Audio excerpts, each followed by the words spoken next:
எல்லோருக்கும் வணக்கம். நான் உங்கள் சதீஷ் வெஞ்சர்ஸ்ல இருந்து. இன்னைக்கு நம்ம எங்க வந்திருக்கோம் அப்படின்னு பார்த்தீங்கன்னா, 120 ஏக்கர் மெகா டவுன்ஷிப்ல அமைஞ்சிருக்கக்கூடிய ஒரு ரெடி டூ மூவ் ஹவுஸ பத்தி இந்த வீடியோல பார்க்க போறோம். இந்த வீடு என்ன லேண்ட் ஏரியால, என்ன மெஷர்மென்ட்ல, என்ன பட்ஜெட்ல கட்டியிருக்காங்க அப்படிங்கிறது இந்த வீடியோல விரிவா பார்க்கலாம். வாங்க வீடியோக்குள்ள போலாம். நம்ம கன்ஸ்ட்ரக்ட் பண்ணியிருக்கிற இந்த வீடு வந்து பார்த்தீங்கன்னா, 40 அடி 23 அடி ரோடு பேஸ்ல கார்னர் பிளாட்ல வந்து பிளான் பண்ணி கட்டியிருக்கு. தெற்கு மேற்கு கார்னர் சைட்ல ஈஸ்ட் ஃபேசிங்ல இந்த வீடு வந்து கன்ஸ்ட்ரக்ட் பண்ணியிருக்கிறது. இதனுடைய லேண்ட் ஏரியா வந்து பார்த்தீங்கன்னா 1518 ஸ்கொயர் ஃபீட் லேண்ட் ஏரியா வருது. பில்டப் ஏரியா வந்து பார்த்தீங்கன்னா 1060 ஸ்கொயர் ஃபீட் வந்து வருதுங்க. இந்த வீடு வந்து ஈஸ்ட் பார்த்து வந்து பிளான் பண்ணி கட்டியிருக்கு. வீட்டினுடைய ஃப்ரண்ட்ல வந்து பார்த்தீங்கன்னா ஒரு அழகான எலிவேஷன் வந்து பிளான் பண்ணியிருக்கு. எலிவேஷன்ல டைல் லே பண்ணியிருக்கு, டெக்ஸ்சர் ஃபினிஷிங் பண்ணியிருக்கு. எம்எஸ் ஸ்டீல்ல வந்து உங்களுக்கு அழகான எலிவேஷன் டிசைன் கொடுத்துருக்கு. அதே மாதிரி வீட்டை சுற்றியுமே வந்து நல்ல ஒரு ஸ்ட்ராங்கான காம்பவுண்ட் வால் கொடுத்துருக்கு. காம்பவுண்ட் வாலோட என்ட்ரன்ஸ்ல வந்து எம்எஸ் கேட் வந்து இன்னைக்கு ட்ரெண்டுக்கு அழகா டிசைன் பண்ணி போட்டிருக்கு. கேட்ல இருந்து உள்ள வந்தீங்கன்னா கார் பார்க்கிங் ஏரியா வந்து நல்ல ஒரு எலிகண்டான டைல்ஸ் வந்து லே பண்ணியிருக்கு. கார் பார்க்கிங் வால்ல எல்லாமே வந்து அழுக்குப்படியாம இருக்கிறதுக்கு நல்லா வந்து கிளாசி டைப் டைல்ஸ் வந்து லே பண்ணியிருக்காங்க. இன்னொரு வால்ல வந்து பார்த்தீங்கன்னா டெக்ஸ்சர் ஃபினிஷிங் பண்ணியிருக்காங்க. அதில் ஃப்ளவர்ஸ் டிசைன் எல்லாம் கொடுத்து ரொம்ப அழகாக கார் பார்க்கிங் ஏரியா வந்து கன்ஸ்ட்ரக்ட் பண்ணியிருக்காங்க. கார் பார்க்கிங் ஏரியாலேருந்து மெயின் என்ட்ரன்ஸ் வந்து பார்த்தீங்கன்னா உங்களுக்கு கிரானைட் ஸ்டெப் கொடுத்துட்றாங்க. மெயின் என்ட்ரன்ஸ் டோர் ஃப்ரேம் வந்து பார்த்தீங்கன்னா டீக்ல டிசைன் பண்ணி போட்டிருக்காங்க. டோரில் ரொம்பவே அழகான டிசைன்ஸ் வந்து டோர் டிசைன் கொடுத்துருக்கு.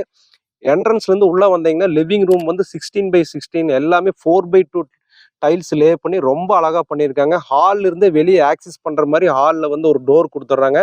எந்தெந்த இடத்துல எல்லாம் வென்டிலேஷனுக்கு வந்து விண்டோஸ் வந்து ஃபிக்ஸ் பண்ணா நல்லா இருக்குமோ அந்த மாதிரி பிளான் பண்ணி பக்காவா பொசிஷன் பண்ணி வந்து விண்டோ வந்து ஃபிக்ஸ் பண்ணியிருக்காங்க ஹாலில். லிவிங் ரூம்ல இருந்து லெஃப்ட் சைடில் வந்து பார்த்தீங்கன்னா கிச்சன் வந்து ரொம்ப அழகா வந்து பிளான் பண்ணி கட்டியிருக்காங்க. கிச்சன் டேபிள் டாப் எல்லாம் வந்து சூப்பரான கிரானைட்ஸ் வந்து லே பண்ணியிருக்காங்க. செல்ஃப்ஸ் எல்லாம் ரொம்ப அழகா கன்ஸ்ட்ரக்ட் பண்ணியிருக்காங்க. லாஃப்ட் கன்ஸ்ட்ரக்ட் பண்ணியிருக்காங்க. வால் எல்லாமே நீட்டாக டைல்ஸ் லே பண்ணி கிச்சன் ரொம்ப அழகா பில்டப் பண்ணியிருக்கு. அதே மாதிரி கிச்சன்ல இருந்து வெளியே வந்தீங்கன்னா பெட்ரூம் வந்து 10x11ல வந்து அழகா பிளான் பண்ணி கன்ஸ்ட்ரக்ட் பண்ணிக்கிறாங்க. பெட்ரூம்லையும் வந்து 4x2 டைல்ஸ் வந்து லே பண்ணியிருக்கு. அட்டாச்சு பாத்ரூம் டாய்லெட்ஸ் வந்துருது. பாத்ரூம் டாய்லெட்ஸ்ல எல்லாமே வந்து ஐஎஸ்ஐ பிராண்டட் சானிட்டரி ஃபிட்டிங்ஸ் வந்து போட்டிருக்கு. அதே மாதிரி ஹாலில் நார்த் சைடு பார்த்தீங்கன்னா இன்னொரு பெட்ரூம் வந்துருது. அது 10x11 சைஸ்ல வந்துருது. அந்த பெட்ரூமுக்கு அட்டாச்சு பாத்ரூம் டாய்லெட் வந்து கொடுத்துட்றாங்க. ஸோ 2 பெட்ரூமுக்குமே வந்து பார்த்தீங்கன்னா உங்களுக்கு பெட்ரூம் டோர் ஃப்ரேம் வந்து பார்த்தீங்கன்னா சால்வுட்ல வந்துருது. டோர் வந்து பார்த்தீங்கன்னா கம்ப்ரஸ்டு வுட்ல வாட்டர் ப்ரூஃப் மெட்டீரியல் வந்து போட்டிருக்கு. லாக்ஸ் எல்லாமே ஐஎஸ்ஐ பிராண்டட் லாக்ஸ் வந்து போட்டிருக்கு. வீட்டினுடைய இன்டீரியர் சுவிச்சஸ் ஒயர்ஸ் எல்லாமே பிராண்டட் ஐட்டம்ஸ் தான் போட்டு கன்ஸ்ட்ரக்ட் பண்ணியிருக்காங்க. 2 கோட்டு வந்து பட்டி பார்த்து ஒரு கோட்டு பிரைமர் அடிச்சு அழகான டீசென்டான கலர்ஸ் யூஸ் பண்ணி இந்த இன்டீரியர் வந்து பெயிண்ட் பண்ணியிருக்காங்க. வீடு பார்க்கறக்கே ரொம்ப அழகா இருக்கு. அதே மாதிரி லிவிங் ரூம்ல இருந்து நீங்க வெளியே ஆக்சஸ் பண்ணி வெளியே வந்தீங்க அப்படின்னு சொன்னா வீட்டை சுத்தியுமே செட் பேக் ஏரியா வந்து நல்ல ஸ்பேசியஸா பிளான் பண்ணியிருக்காங்க. நீங்க வெளியில போயிட்டு வந்தா ரெஃப்ரெஷ் பண்ணிட்டு வீட்டுக்குள்ள போறதுக்கு வெளியே அவுட் சைட்ல ஒரு டாய்லெட் பாத்ரூம் வந்து நீட்டா பிளான் பண்ணியிருக்காங்க. வெளியே தண்ணி தொட்டி, செப்டிக் டேங்க், சோக் பீட் எல்லாமே ஆஸ் பர் வாஸ்துக்காக பிளான் பண்ணி கன்ஸ்ட்ரக்ட் பண்ணிக்கிறாங்க. துவைக்கிறகள் வந்து கன்ஸ்ட்ரக்ட் பண்ணி வச்சிருக்கு. வெளியே அவுட்டர் ஸ்டேர்கேஸ் வழியே நீங்கள் மேலே ஓப்பன் டெரஸ்க்கு போய்க்கலாம். மேலே 1000 லிட்டரில் சின்டெக்ஸ் டேங்க் வந்துடுது. ஸோ இந்த வீடு வந்து பார்த்தீங்கன்னா 47 lakhs பட்ஜெட் வருது.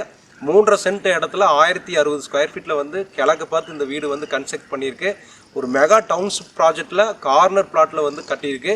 இந்த ப்ராஜெக்டுக்குள்ளே வந்து உங்களுக்கு பார்த்தீங்கன்னா turf court, indoor gym, kids play area, tree plantation எல்லா கேட்டட் கம்யூனிட்டிக்குள்ள என்னென்ன ஃபெசிலிட்டிஸ் எல்லாம் இருக்குன்னா சூப்பர் மார்க்கெட்ல இருந்து எல்லாமே இந்த ப்ராஜெக்ட்குள்ள இருக்கு. இந்த வீட்டுக்கு வந்து பாத்தீங்கன்னா டிடிசிபி ரெரா அப்ரூவ்ட் எல்லாமே இருக்கு. பில்டிங் பிளான் அப்ரூவ் லைவ்ல இருக்கு. எலக்ட்ரிசிட்டி கனெக்ஷன் லைவ்ல இருக்கு. வாட்டர் கனெக்ஷன் லைவ்ல இருக்கு. ஒரு கம்யூனிட்டிக்குள்ள இருக்குது. மேலும் இந்த வீட்டுக்கு வந்து பாத்தீங்கன்னா 90% வரைக்கும் பேங்க் லோன் எடுத்துக்கலாம். சார் மிஸ் பண்ணாம இந்த வீட்டை பத்தி கீழே போயிட்டு இருக்கக்கூடிய நம்பருக்கு கால் பண்ணிட்டு வந்து விசிட் பண்ணுங்க. 47 lakhs இந்த வீட்டோடைய பட்ஜெட். இந்த வீட்டை பத்தி மேலும் தகவல் வேணும் அப்படிங்கிறவங்களுக்கு கால் பண்ணுங்க. எல்லா டீட்டெயில்ஸும் நம்மளுடைய எக்ஸிக்யூட்டிவ்ஸ் வந்து உங்களுக்கு சென்ட் பண்ணி வைப்பாங்க. மிஸ் பண்ணாம இன்னைக்கே இந்த வீட்டை வந்து விசிட் பண்ணுங்க. தேங்க்யூ.